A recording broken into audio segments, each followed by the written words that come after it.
अस्सलाम वालेकुम students. IT course और आईटी कोर्स के सिलसिले का लेक्चर नंबर 14 और इस लेक्चर में हम इंशाअल्लाह वल अज़ीज़ डाटा और डाटा टाइप्स के बारे में पढ़ेंगे, सीखेंगे और देखेंगे कि डाटा क्या होता है और उसकी कितनी टाइप्स होती हैं। और फिर उसके अलावा आपको इंशाअल्लाह कुछ प्रैक्टिकल भी 2 से 3 चीज़ें करवाऊंगा विंडोज़ के अंदर। सबसे पहले हम चलते हैं अपने थ्योरेटिकल सेक्शन की तरफ। नोटपैड स्टार्ट करते हैं। डाटा, ये लफ्ज़ आप बहुत सुनते हैं और इससे हमारा बहुत वास्ता पड़ता है कि डाटा क्या होता है। सबसे पहले तो आपको ये बता दूं कि जो डाटा है वो प्लूरल है, यानी आप यूँ कह लें कि data is basically a plural word. यानी कंप्यूटर के अंदर जो भी चीज़, अभी ये जैसे आप देख सकते हैं कि मैं टाइप कर रहा हूँ data is basically a plural word, तो ये भी डाटा है। इसी तरीके से ये जो आप यहाँ पर तस्वीरें देख रहे हैं ये भी डाटा है। इसी तरीके से जो मेरी वीडियोस पड़ी हैं वो भी डाटा है। इसी तरीके से ये जो सॉफ्टवेयर इंस्टॉल्ड है ये भी डाटा है। इसी तरीके से इसके ऊपर विंडोज़ है, ऑपरेटिंग सिस्टम है, वेबसाइट्स सेव हैं या वट एवर जो भी चीज़ें पड़ी हुई हैं वो सब कंप्यूटर में डाटा है। तो डाटा जो होता है ना वो प्लूरल के तौर पर यूज़ होता है क्योंकि ये collection of raw facts and figures है। यानी data is a collection of raw facts and figures that are unformatted and entered into the computer as is। याद रखिएगा कि कंप्यूटर में जो डाटा होता है ना वो कलेक्शन होती है रॉ फैक्ट्स एंड फिगर्स की। रॉ फैक्ट्स एंड फिगर का मतलब ये होता है, ये जो रॉ फैक्ट्स एंड फिगर हैं कि ये अनफॉर्मेटेड होता है और ये एज इज़ हम कंप्यूटर में एंटर कर रहे होते हैं तो ये डाटा होता है। जैसे अभी इस टाइम मैं टाइप कर रहा हूँ तो ये डाटा है, ठीक है। और फिर उसके बाद जब वो प्रोसेस होता है तो वो एक इन्फॉर्मेशन बनती है, वो फिर हम आगे डाटा प्रोसेसिंग और इन्फॉर्मेशन उसके बारे में इंशाल्लाह आने वाले लेक्चर में पढ़ेंगे। तो डाटा बेसिकली याद रखिएगा कि जो कंप्यूटर में इनपुट होती है वो समझ लें डाटा होती है, ठीक है। आपके जो कंप्यूटर की इनपुट है वो डाटा कहलाती है। अब डाटा का जो सिंगुलर है, यानी कि सिंगुलर जो है ना डाटा का, singular form of data is datum. ये याद रखिएगा कि डाटम इसका सिंगुलर है और डाटा इसका प्लूरल है। यानी कि जो कोई इंडिविजुअल फॉर्म में कोई डाटा होगा तो वो डाटम कहलाएगा और जो कलेक्टिव होगा और जो प्लूरल होगा, जो एक कंबाइंड होगा, वो डाटा होगा। तो डाटा की टाइप्स को देख लेते हैं जनाब। डाटा टाइप्स क्या हैं हमारे कंप्यूटर में, बिल्कुल मोटी मोटी मैं आपको टाइप्स बता देता हूँ जो हम आज ऑपरेटिंग सिस्टम के अकॉर्डिंगली करेंगे और अपने जो कंप्यूटर की प्रोसेसिंग होती है इसमें आपके सामने जो सबसे पहली टाइप है वो है अल्फ़ाबेटिक डाटा। अच्छा, ये याद रखिएगा प्रोग्रामिंग के लिहाज से डाटा की जो टाइप्स है ना वो इन्हीं टाइप्स को लेकर आगे कन्वर्ट हो जाती है, वो भी मैं समझा देता हूँ। दूसरी टाइप है जी न्यूमेरिकल डाटा। दूसरी टाइप है न्यूमेरिकल डाटा। उसके बाद तीसरी है जी अल्फ़ा न्यूमेरिकल, ठीक हो गया, अल्फ़ा न्यूमेरिकल डाटा। और चौथा आ गया जी आपका इमेज डाटा। इसी तरीके से फिर आ गया हमारा वॉइस डाटा, ठीक हो गया। फिर आ गया हमारा विजुअल डाटा।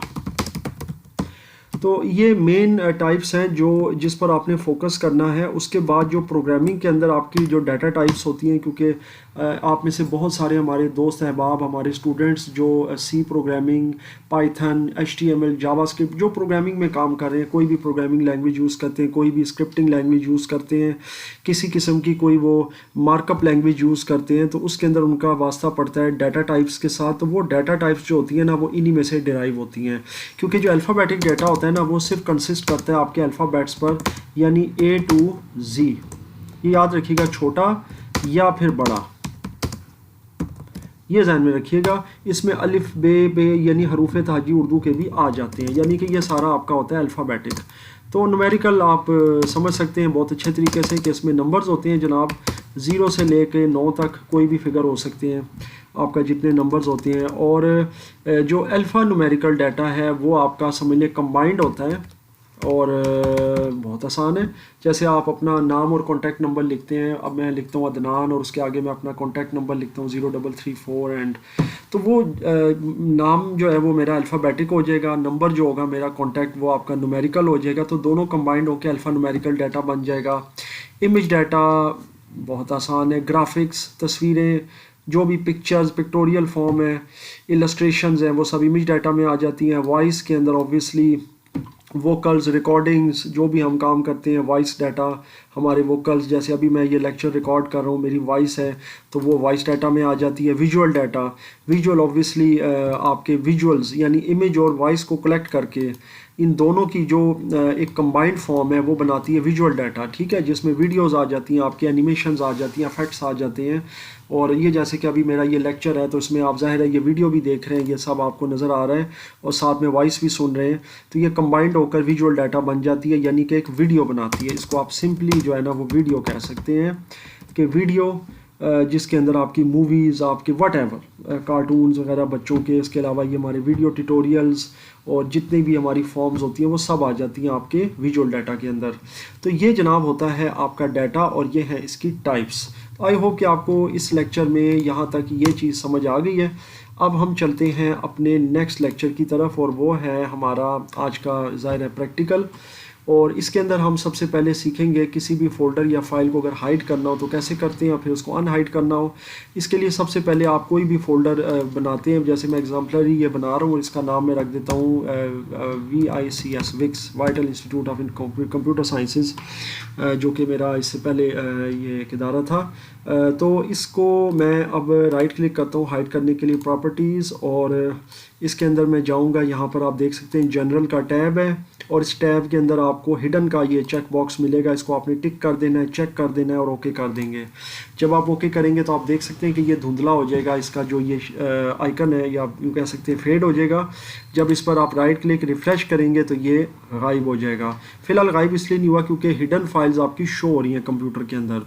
इसका तरीकाकार ये होता है कि आप जाते हैं एक्सप्लोरर में किसी जगह भी, जैसे आपने ये दिस पीसी खोला है या कोई भी फ़ोल्डर, चाहे इसी फोल्डर को आप खोल लें, यहाँ फाइल में आप जाएं और यहाँ से आपने ऑप्शन लेनी है change folder and search option, view, और यहाँ से आपको नज़र आ रहा होगा शो हिडन फाइल, यहाँ पे कर देंगे don't show hidden files, folders और ड्राइव्स, ओके कर दें।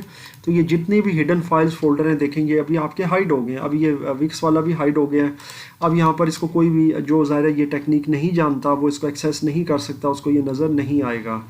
बाकी आपने इसको दोबारा से अगर शो करना है तो आप दिस पीसी में जाएंगे, यहाँ से फाइल में किसी भी एक्सप्लोरर से, अब ये ज़रूरी नहीं है आप विन ई करें फाइल एक्सप्लोरर, यहाँ से भी आप ओपन कर सकते हैं चेंज में जाकर।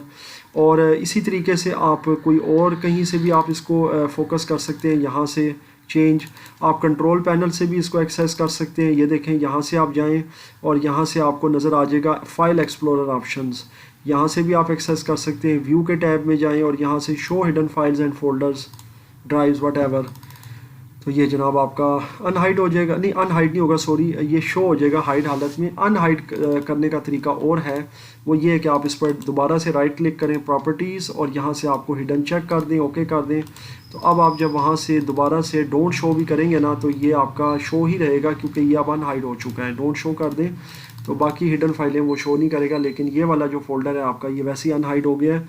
अच्छा, अब एक और चीज़ देख लेते हैं। मैं मिसाल के तौर पर कुछ फाइल्स लेता हूँ, यहाँ मेरे पास कुछ डाटा पड़ा हुआ है, कुछ तस्वीरें हैं, ये मैं कॉपी कर लेता हूँ यहाँ से और जनाब इस फोल्डर में पेस्ट कर देता हूँ। ये देखें ये पेस्ट कर दी। अब मैं इस फोल्डर को हाइड करना चाहता हूँ, विक्स वाले को, ये मैंने हाइड कर दिया। ये देखें ये चेक करके मैंने ओके कर दिया। अब यहाँ पर एक नई ऑप्शन आएगी कन्फर्म एट्रीब्यूट चेंजेस। उसमें ये होता है चूँकि पहले ये फ़ोल्डर खाली था तो ये ऑप्शन नहीं आई, अब चूँकि ये फ़ोल्डर हमारा जो है इसमें कुछ डाटा है, ये फील्ड है, ये नॉट एम्प्टी है, तो वो ये पूछेगा कि भाई आपने सिर्फ इस फोल्डर को हाइड करना है या इसके अंदर, यानी कि apply changes to this folder, sub folder and file. अगर इस फोल्डर के अंदर भी फोल्डर्स मौजूद हैं, फाइल्स मौजूद हैं, तो क्या उनको भी हाइड करना है? मैं कहूँगा जी बिल्कुल उनको भी करना है, या मैं कहूँगा सिर्फ इसी को करना है। तो मैं ओके कर दूँगा जनाब और ये फ़ोल्डर आपका हाइड हो गया। अब आप इसको अगर अनहाइड करना चाहते हैं तो ऑब्वियसली आप इसको एक्सप्लोरर में जाकर चेंज फोल्डर सेटिंग्स और यहाँ से show hidden files and folders and drives, तो ये दोबारा से अपीयर हो जाएगा, लेकिन इसके अंदर की जो फाइल्स हैं वो हिडन नहीं है। सो आई होप कि यहाँ से आपको ये चीज़ समझ आ गई है। और अगर ये भी इसकी हिडन होती तो फिर ज़ाहिर है ये भी अनहाइड करनी पड़ती हैं। तो यहाँ से अगर आपने इसको अनहाइड करना है तो प्रॉपर्टीज़ और यहाँ से हिडन चेक कर दें, ओके कर दें। वंस अगेन पूछेगा, आप इसको सिंपली ओके कर दें। तो ये जनाब आपका फोल्डर हाइड अनहाइड वाला प्रोसेस आई होप कंप्लीट हो गया। यहाँ से आप दोबारा जाकर जो हिडन फाइल शो हो रही है उसको आप डोंट शो कर दें, ओके कर दें। तो यहाँ तक ये चीज़ आपकी जो है ना आई होप कि कंफर्म हो गई है, क्लियर हो गई है कि जनाब ये किस तरीके से आपका काम करता है और ये हिडन का क्या कॉन्सेप्ट है इसके अंदर। अब इसके बाद जो चीज़ हमारी आगे आती है नेक्स्ट प्रोसेस में वो है न्यू, और यहाँ पर आता है कॉन्टैक्ट। ये कॉन्टैक्ट मैं इंशाल्लाह आपको नेक्स्ट लेक्चर में बताऊंगा, क्योंकि उसमें कोई डिटेल्स के साथ आपको कॉन्टैक्ट्स बनाने बताऊंगा, पिक्चर्स और वो सारी चीज़ें इंशाल्लाह इसके ऊपर हम क्लियर करेंगे नेक्स्ट लेक्चर में। यहाँ पर टेक्स्ट डॉक्यूमेंट भी आ रहा है, और ये बहुत सारी चीज़ें मैंने आपको पिछले लेक्चर में भी करवाई थी। कंप्रेस जिप फोल्डर है, कंप्रेस जिप फोल्डर आपका तब आ रहा होता है कि जब आपके कंप्यूटर में कोई और डेस्कटॉप ऐप नहीं इंस्टॉल होती है, कोई और ऐप नहीं इंस्टॉल होती, जैसे WinRAR वगैरह हम करते हैं। जब वो इंस्टॉल हो जाए तो फिर ये आपका ख़त्म हो जाता है, उसकी जगह पे WinRAR वाला जो है ना फ़ोल्डर आ रहा होता है। इसका काम ये होता है कि आप इस फोल्डर को लेते हैं, इस पर फ़र्ज़ करें आप कोई नाम लिख देते हैं, जैसे कि हम नाम लिख देते हैं पाक, बल्कि पाकिस्तान। अब ये मैंने एक फ़ोल्डर बना दिया जी। अब इसका मैं आपको मकसद बताता हूँ कि क्या है। फ़र्ज़ करें जी इसके अंदर मैंने कुछ फ़ाइल्स डाल दी हैं, ये मैंने जनाब इसके अंदर पेस्ट कर दी फ़ाइल्स। अब ये फ़ाइल इस पर पेस्ट हो गई हैं। ये बिल्कुल ऐसे नज़र आता है जैसे एक नॉर्मल फ़ोल्डर है, जैसे किसी और फोल्डर में आप एक्सेस कर रहे हैं, तो सेम इसमें भी कर सकते हैं। ये आपके सामने है, ये फ़ोल्डर है, इसके अंदर से भी सेम वही इसी तरह एक्सेस हो रहा है, लेकिन आपको इसके ऊपर एक ये ज़िप नज़र आ रही है। इसका मतलब ये कि इसका फ़ीचर थोड़ा सा डिफरेंट है नॉर्मल फ़ोल्डर से। तो वो क्या डिफरेंट है जी, उसको देख लेते हैं। इस पर आपने राइट क्लिक करनी है, आपको यहाँ पर कुछ नज़र आ रहा होगा, ये आप देख सकते हैं एक्सट्रैक्ट ऑल, और यहाँ पर कुछ चीज़ें नज़र आ रही हैं। आप प्रॉपर्टीज़ में जाएंगे और यहाँ से आपको सिक्योरिटी भी नज़र आ रही है। यहाँ पर आप इसके ऊपर कोई भी सिक्योरिटी लगा सकते हैं, लेकिन नॉर्मल फ़ोल्डर पर भी यही सिक्योरिटी होती है। आप देख सकते हैं, ये देखें यहाँ पर नॉर्मल फ़ोल्डर पर भी वही सिक्योरिटी होती है। तो फिर ज़िप का क्या काम है, अब मैं आपको एक चीज़ बता देता हूँ। देखें ये कंप्रेस्ड फ़ोल्डर है, इसका मतलब ये कि जब आपने इसके अंदर फ़ाइल डाली है ना, तो कंप्यूटर ने उसको कंप्रेस साइज़ में दिखा रहा है, ये आप देख सकते हैं, ठीक है। और इसी तरह नॉर्मल फ़ोल्डर है, उसके अंदर आप देख सकते हैं, अभी मैं आपको व्यू दिखा देता हूँ डिटेल्स में, और ये आप देख सकते हैं इसमें कंप्रेस्ड में नहीं है, ठीक है, नॉर्मल साइज़ है। कंप्रेस्ड इसके अंदर साइज़ में इसलिए दिखाया जाता है क्योंकि इस फोल्डर के अंदर ये नॉर्मल साइज़ है, कंप्रेस साइज़। अगर आप इसमें फ़ाइल्स को कंप्रेस करते हैं तो कंप्रेस करने से ये हो जाता है इन फाइल्स को, ये आप देख सकते हैं इसकी टोटल कैपेसिटी जो है वो 4 MB के करीब है, बल्कि 5 MB के करीब जा रही है। कंप्रेस करके ये रह जाएगी ये। एक तो ये कंप्रेशन का ऑप्शन आपको देता है। सेकेंडली इस फोल्डर के अंदर जब आप फाइल्स को डाल देते हैं और फिर ये ओवर द इंटरनेट आप शेयर करते हैं, मिसाल के तौर पर आपके पास एक फ़ोल्डर है, उसके अंदर कोई 5-6 आपकी पिक्चर्स हैं या कोई डॉक्यूमेंट्स हैं, और आपने इंटरनेट पर वो सर्च करना है, सॉरी सर्च कह रहा हूँ, शेयर करना है किसी के साथ, तो आप कंप्रेस फोल्डर में डालकर वो शेयर कर सकते हैं। उसका फ़ायदा ये होगा, एक तो वो वायरस से भी बच जाता है, दूसरी बात है कि एट अ टाइम आप बहुत सी फाइल जो है ना वो मतलब आप यूँ कह सकते हैं कि एज अटैचमेंट भेज सकते हैं बजाय एक के, क्योंकि अगर आप फोल्डर रखेंगे सिंपल तो वो फिर फोल्डर में जाकर एक फ़ाइल उठाएगा, फिर दूसरी वो सीक्वेंस वाइज, लेकिन यहाँ से सिंपल एज अ फोल्डर उठाएगा, वो फोल्डर बंदा दूसरी तरफ डाउनलोड कर लेगा, और फिर उसको उसके अंदर जब वो खोलेगा या एक्सट्रैक्ट करेगा तो वो उसको 10, 12, 20, 25 जितनी फाइलें भी आपने भेजी हैं वो एट अ टाइम उसको मिल जाएंगी। तो ये इसका एक मेन कॉन्सेप्ट है। बाकी इसके अंदर कंप्रेस, अनकंप्रेस, एक्सट्रैक्ट, अनएक्सट्रैक्ट और ये चीज़ें, और इसके अलावा WinRAR के कुछ फीचर्स, ये इंशाल्लाह आने वाले लेक्चर्स में हम डेफिनेटली सीखेंगे, क्योंकि मेरी कोशिश है कि आपको इसकी A to Z जो है ना वो IT के अंदर करवाई जाए। इसीलिए मैं एक टॉपिक को जब टच करता हूँ तो मेरी कोशिश होती है कि उस टॉपिक को मैं उस गिवन लेक्चर के अंदर ख़त्म करूँ। अब इसमें किसी किस्म का अगर आपका कोई क्वेश्चन है या अगर आपको कोई प्रॉब्लम आ रही हो तो वो आप ज़रूर मुझसे डिस्कस कीजिएगा, मैं इंशाल्लाह उसका जवाब देने की पूरी कोशिश करूँगा।